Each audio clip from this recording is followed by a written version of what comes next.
Сәлем достар, сіздермен бірге қысқаша кино. Дәл осы видеода сіздерге Джек Стоун фильмінің қысқаша сюжетін айтып беретін боламын. Бұл фильмде жігіт ешкімге әлі келмейтін еден жуушы сияқты болып жүреді, ал шын мәнінде ол жасырын агент болып жұмыс істейді. Уильям, свали!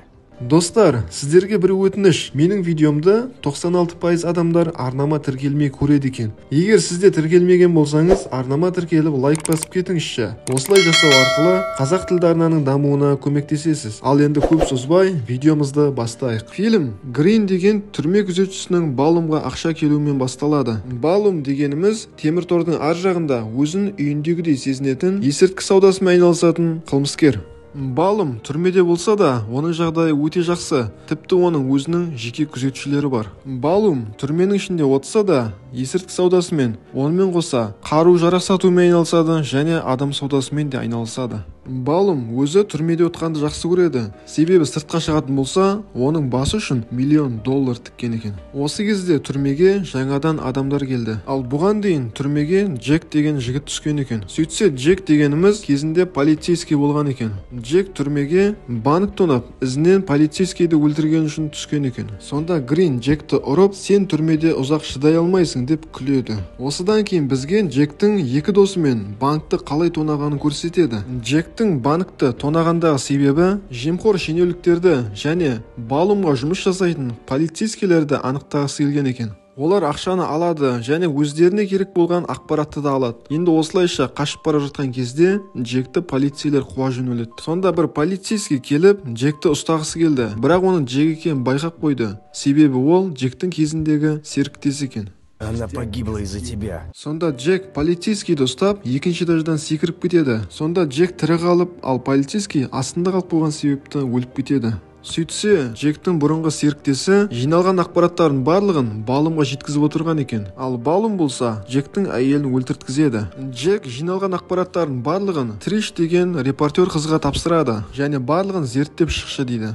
Ал түскі ас кезінде Балумның немере інісі жаңадан келген жігіттерден ақша сұрайды. Ал осыдан кейін дәл осы мақсатпен Джекке келеді. Сол кезде Джек барлығын жайратып салады және тазалаушы кісі де білдіртпей көмектесіп жүр. Сосын күзетшілер Джекті бір бөлмеге әкеледі. Ал бұл бөлмеде теледидар арқылы Балум мен Джек екеуі сөйлеседі. Сонда Балум Джекке менің ісіме араласушы болма деп кезінде оның әйелін өлтірткізгенін есіне түсіреді. Балум қанша қорқытса да Джекке бәрібір. Және осы түні Джекті өлтіруге 3 адам келеді, бірақ Джек үшеуін де шашып тастайды. Келесі күні Триш прокурормен кездесуге барады, бірақ оның көмекшісі прокурор үйде дейді. Сонда Триш өзін алдап тұрғанын сезіп қояды, сөйтеді де сыртта күтеді.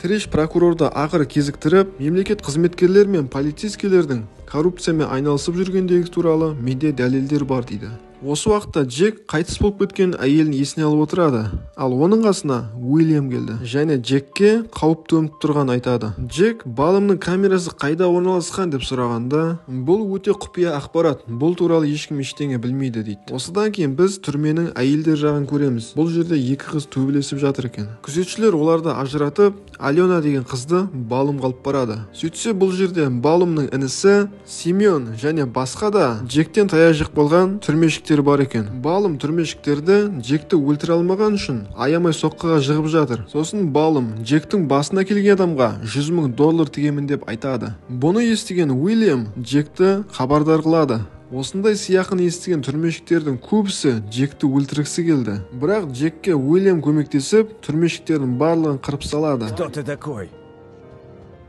Друг, Осы кезде Балумға прокурор хабарласып, маған репортер қыз келді және сен туралы бүткіл ақпаратты біледі екен. Онымен қоса шенеуніктер мен полициялардың коррупция туралы дәлелдері бар екен дейді. Сонда Балум ол қызды өлтіруге бұйырады. Ал шамалы уақыттан кейін Джекке түрме күзетшілер шабуылдайды. Күзетшілерді жайратып салып сыртқа шықса, Джекті өлтіруге басқа да түрмешіктер келіп тұр екен. Бірақ бұл жолы Джек жай ғана сөзбен құтылып кетеді.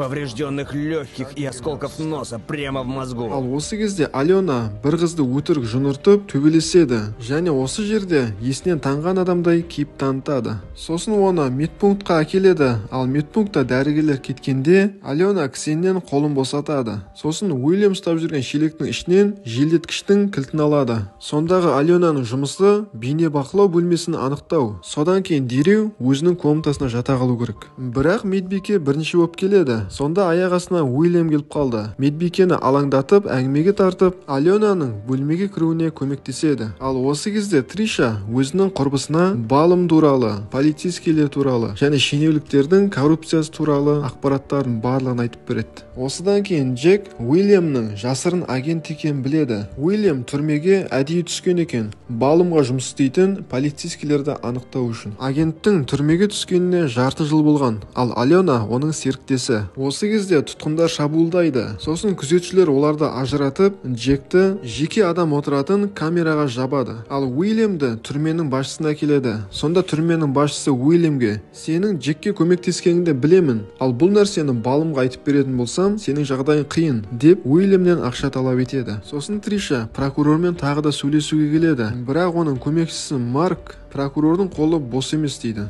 Сонда Триша кінәлі адамдар міндетті түрде жазасын өтейтін болады дейді. Келесі күні балымға қызы келеді. Балымның шыққаны Уильям көріп қалып, Аленаға операцияны бастаймыз дейді. Алена болса әдеттегідей актерлік қабілетін қосып, оны медпунктқа апарады. Аяқ астынан Уильям күзетшілерді өлтіре бастады. Сосын Алена бейне бақылау бөлмесіне кіреді, ал осы кезде Уильям диспетчер бөлмесіне келіп күзетшінің киімін киіп алады. Алена камера арқылы балымның кездесу бөлмесінен шығатынын баяндайды. Ал Уильям Джектің камерасының есігін ашады. Сонда Джек күзетшіні ұрып құлатып, оның киімін киіп алады және рация арқылы Уильямның айтқан жерлеріне барады. Осыдан кейін бірнеше күзетші мен түрменің басшысы бейне бақылау бөлмесіне біреудің кіріп кеткенін анықтайды. Алена желдеткіш құбыр арқылы қашып кетеді. Осы кезде уақыт аз қалды, себебі балым өзінің камерасына жақындап қалған еді. Болмағасын Уильям түрменің бүткіл есігін ашып жібереді. Тұтқындардың барлығы күзетшілерге тиісе бастады. Күзетші Грин қашқысы келді, бірақ та оны Джек ұстап алып, тұтқындарға қарай лақтырады. Сосын тұтқындар Джекті танып қояды. Оның басына келген адамға үлкен ақша беретін еді ғой. Сол себепті барлығы шабуылдай жөнелді. Джек бұл жерден де аман шығады. Джек балымға барғысы келгенде жолда Симеон кедергі болды. Симеон Джекке пышақ тығып алады. Бірақ осындай жағдайда да Джек жеңіп кетті. Осы кезде Триша өзінің құрбысының сатқын екенін біліп қояды. Балым Тришаның құрбысына Тришаны өлтір және барлық ақпараттың көзін жой деп бұйырған екен. Сөйтіп Тришаны құрбысы өлтірейін деп жатқан кезде Марк келіп қалады және Тришаны құтқарады. Сөйтсе Марк жасырын агент екен. Ол әдейі прокурордың қылмысын әшкерелеу үшін және шенеуніктердің коррупциямен айналысып жатқанын зерттеу үшін прокурор көмекшісі болып жұмысқа тұрған. Осы уақытта Уильям түрме басшысы мен басқа да күзетшілерді жайратып салады. Джек ақыры балымды табады. Екеуі жалаң қолмен төбелесе бастады. Джектің пышақталып қалған себепті балым Джекті қайта-қайта ұра береді. Сонда Джек қайтыс болған әйелін есіне алады және орнынан тұрып балымнан кегін қайтарады. Ал сосын Уильям Джекке көмектескен үшін үлкен рахмет дейді. Енді Джек бақытты, себебі ол қайтыс болған әйелінің кегін қайтарды. Биліктегі барлық шенеуніктер және балыммен жұмыс істеген полиция қызметкерлерінің барлығы тұтқындалды. Фильмнің соңы Уильямның Джекті тұтқындаумен аяқталады. Ал шамалы уақыттан соң Джекті ФБР-ге алады және Уильям мен Джек екеуі серіктес болып жұмыс істейді. Осымен киномыз аяқталды достар. Егер видео ұнаған болса, лайк басып, арнаға тіркелуді ұмытпа. Келесі видеоларымды жіберіп алмас үшін қоңыраушаны да басып қой. Ал әзірге аман сау болыңдар достар.